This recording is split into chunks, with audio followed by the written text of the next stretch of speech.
Nanti sebelum filosofinya kita lihat ciri-cirinya dulu. Ini dulu pernah kita bahas sekilas ketika kita membahas self-love, cinta diri. Nah, malam hari ini lawannya, self-hatred.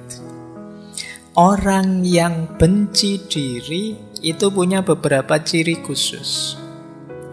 Yang pertama, selalu melihat negatifnya dirinya. Pokoknya diriku itu apalah wis pokoknya. Sudah tidak ada nilainya. Padahal ada pinternya loh diri ini, tapi kamu lihat wajah saya itu jelek. Sing ditonton itu terus. Padahal kamu geser sedikit loh, di balik wajahmu ada otak yang cerdas loh. Kamu tidak bangga, kamu kok sibuk dengan wajah saja.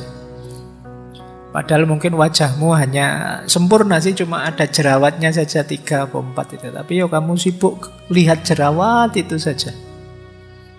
Lupa banyak nikmatnya Allah yang lain loh di sekujur tubuhmu. Tapi kamu hanya lihat itu. Hidupmu perfect, sempurna. Kurangnya cuma 1, belum punya pasangan, itu saja.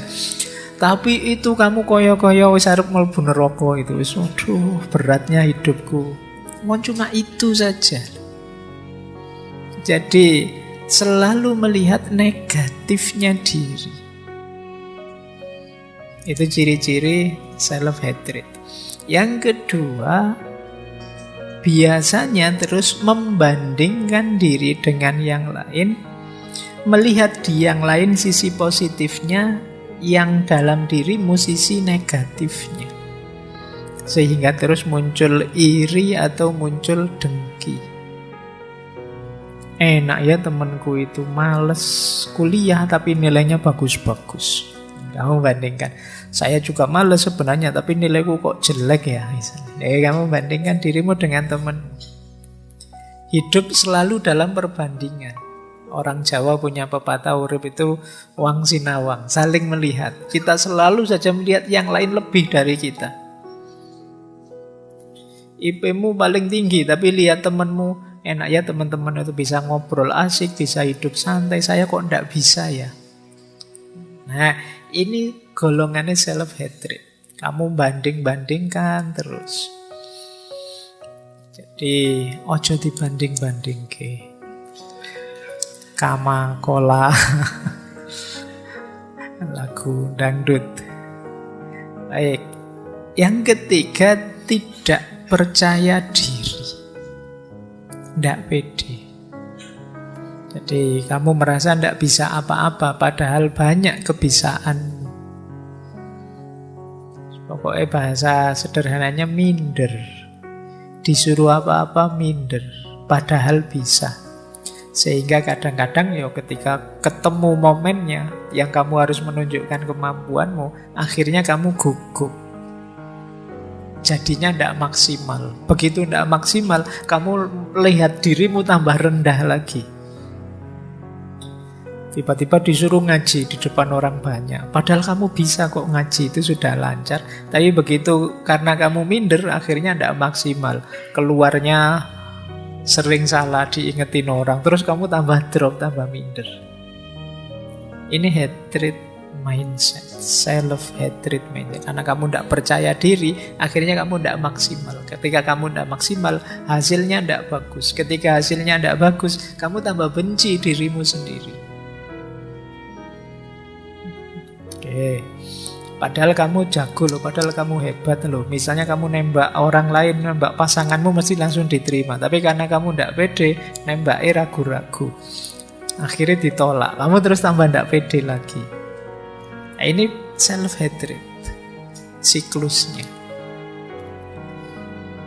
Yang keempat, ciri bahwa teman-teman benci dengan diri sendiri apa? Sulit menerima pujian. Wong orang itu sudah jelas-jelas muji kita loh, tapi kita merasa Anda itu mesti basa-basi saja. Ini mesti karena teman sendiri sih, ngomongnya mesti ngono. Coba di belakang ngomongnya mesti beda.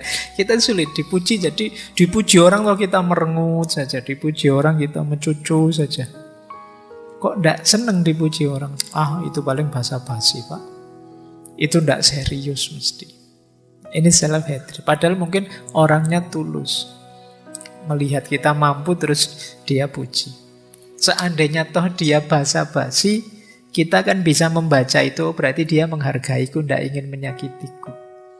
Di titik itu pun kita kan tidak harus drop, tidak harus anti dengan pujian. Bahwa pujian itu membuat orang terlena, tapi kan kita menolaknya kan tidak harus segitunya. Jangan kok dipuji, wah hari ini kok ganteng sekali mas, kamu basa-basi ya, ngomong yang enak saja, yang lainnya ya enggak, ya diterima saja. Jadi sulit menerima pujian. Kemudian merasa bahwa orang-orang itu mesti melihatku semua dan secara negatif.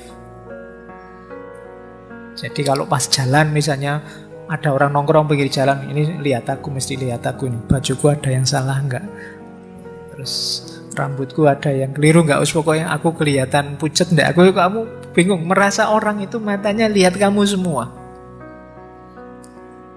Dan kamu terus merasa kecil, merasa salah apa ya aku, kurang apa ya aku. Itu salah, padahal orang di pinggir jalan itu kan ya biasa kan ada orang lewat ya dilihat, tapi ya enggak segitunya kok. Wah, mesti perhatian enggak begitu. Ya kayak kalian nongkrong, misalnya kalian yang di pinggir jalan, ada orang lewat kan biasa saja. Ada temanmu lewat ya biasa saja, tapi yang lewat merasa nonton aku ya mesti. Ngomong jelek ngerasani ya mesti. Akhirnya kamu gitu, curigamu. Jadi pokoknya kamu anggap orang lain itu enggak suka kamu semuanya. Ini self-hatred. Jadi kamu memberi dirimu beban yang sangat berat. Tadi dipuji merasa tidak nyaman, apalagi dikritik. Habis sudah, kalau ada yang kritik itu langit runtuh sudah bagi orang ini. Padahal mungkin kritiknya simpel saja. Mas itu di mulutnya ada nasinya loh. Kamu malunya kayak habis melakukan apa? Biasa saja, ya kritik kecil saja, sederhana saja. Mungkin kadang-kadang ya kritiknya penting, tapi kan orang yang self-hatred ini begitu dikritik, ya dia merasa bahwa dia hidupnya sudah rendah, hidupnya sudah kotor, hidupnya sudah kacau, hidupnya sudah tidak di rel yang seharusnya. Jadi ini berarti kalau teman-teman sering begini ya coba dicek, jangan-jangan ada gejala self-hatred tadi. Jadi kita terlalu benci dengan diri kita, jadi kita waspada dengan diri kita sendiri.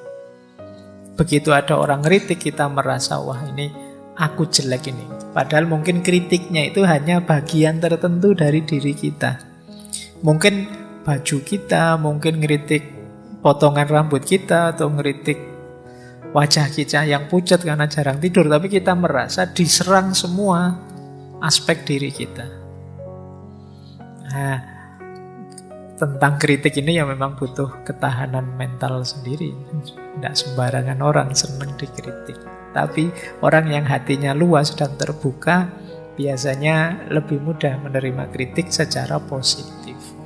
Tapi orang-orang yang self-hatred ini, yang benci dirinya, itu biasanya panik kalau dikritik. Kalau teman-teman kok misalnya posting apa di medsos terus dikritik orang, kok teman-teman langsung panik, itu jangan-jangan ada gejala ini. Padahal ya biasa saja orang, apalagi di medsos. Kadang di medsos itu ya ngeritiknya iseng saja.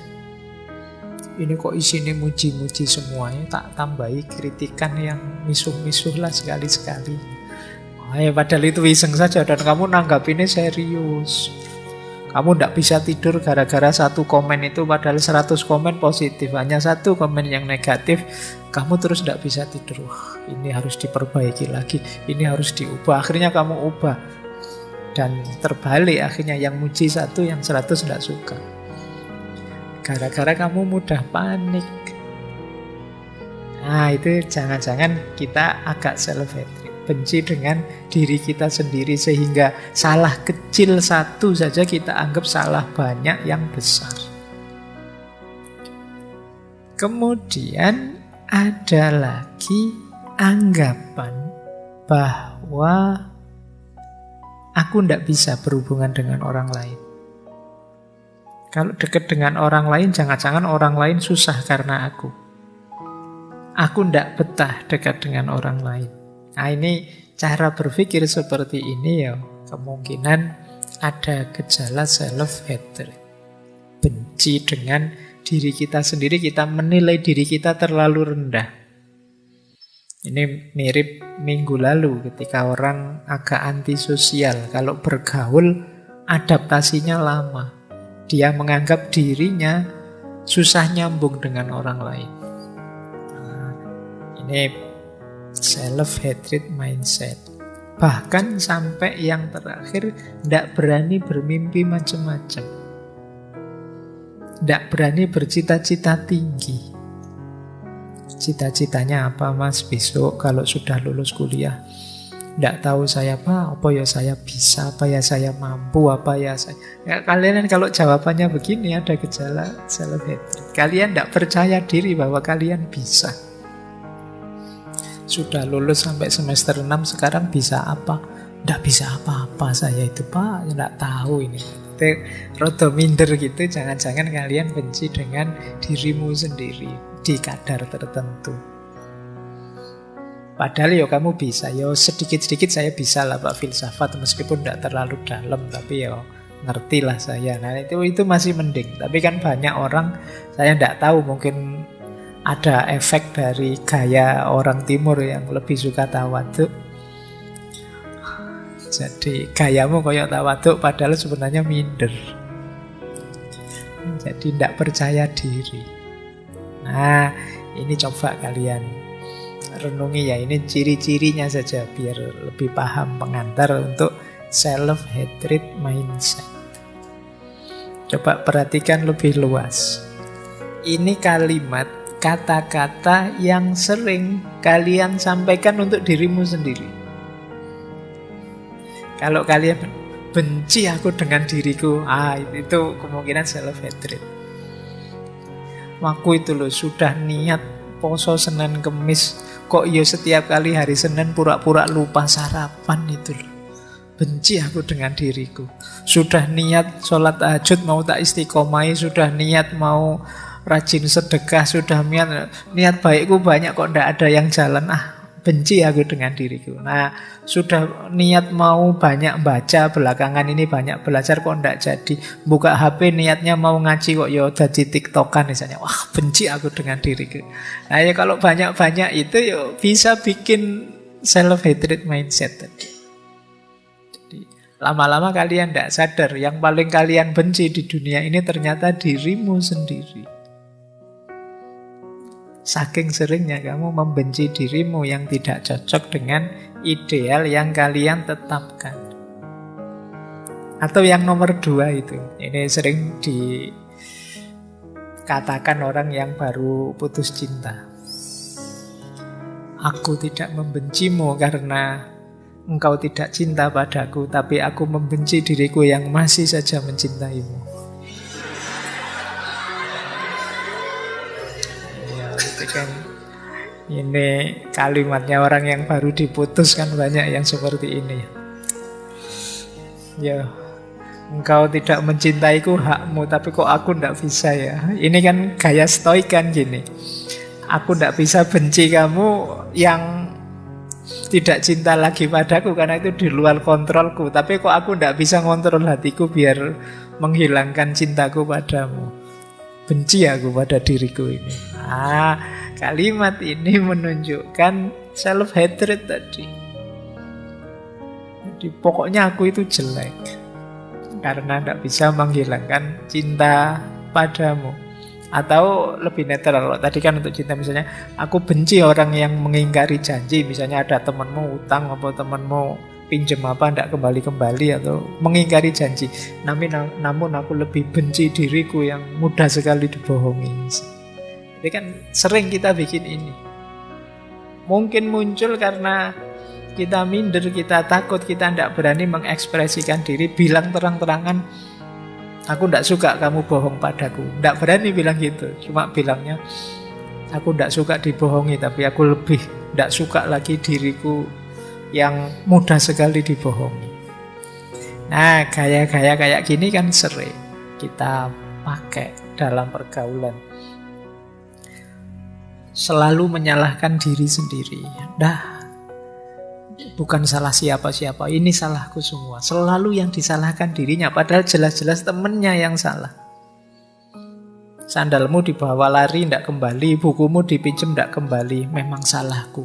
Kok yo tak pinjemin saja, kok sing salah dirimu, yang salah temenmu pinjem tidak dikembalikan, yang disalahkan dirimu. Ini kalau tidak hati-hati terakumulasi jadi self-hatred. Kamu memandang dirimu sangat kecil. Ada lagi yang bilang misalnya, tidak ada lagi orang yang peduli padaku. Nah, ini juga self-hatred.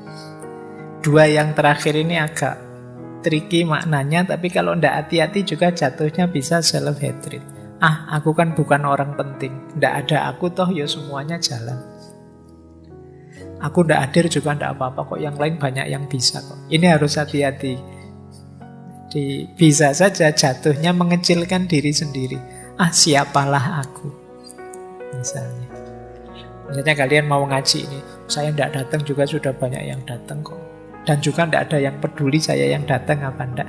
Loh, bahwa kamu tidak bisa datang tidak apa-apa, tapi tidak usah pakai kalimat yang mengecilkan dirimu. Ngapain? Mbok ya sekali-sekali agak pede, kalau saya nggak datang tidak rame ngajinya. Karena yang biasa rame aku, yang lain tawaduk semua misalnya. Nah, ini biasa saja berpikir tidak harus sambil mengecilkan dirimu. Ya wajarlah sekali-sekali kamu tidak hadir ngaji misalnya, tapi tidak harus dengan mikir aku tidak datang pun acara tetap lancar kok, tidak ada aku pun jalan kok. Jadi pakai diksi yang lebih positif saja. Atau yang terakhir itu hati-hati juga, itu agak trik itu maksudnya maknanya benar, tapi kalau kita maknai sebagai mengecilkan diri ya bisa melahirkan self-hatred tadi. Misalnya kalau ada orang menghinamu, sadarilah bahwa sebenarnya hinaan itu tidak berarti. Dia hanya tahu sedikit tentangmu. Engkau yang lebih tahu betapa lebih banyak kejelekanmu. Hanya saja aibmu ditutupi oleh Allah. Kan begitu banyak. Ini bagus kalimat ini, kesadaran betapa Allah itu sayang dengan kita, menutupi aib-aib kita. Tapi kalau dimaknai sebagai mengecilkan diri, bahwa aku itu jelek, aku itu jahat, aku itu buruknya luar biasa, ini nanti bisa melahirkan self-hatred. Orang yang tidak bersyukur.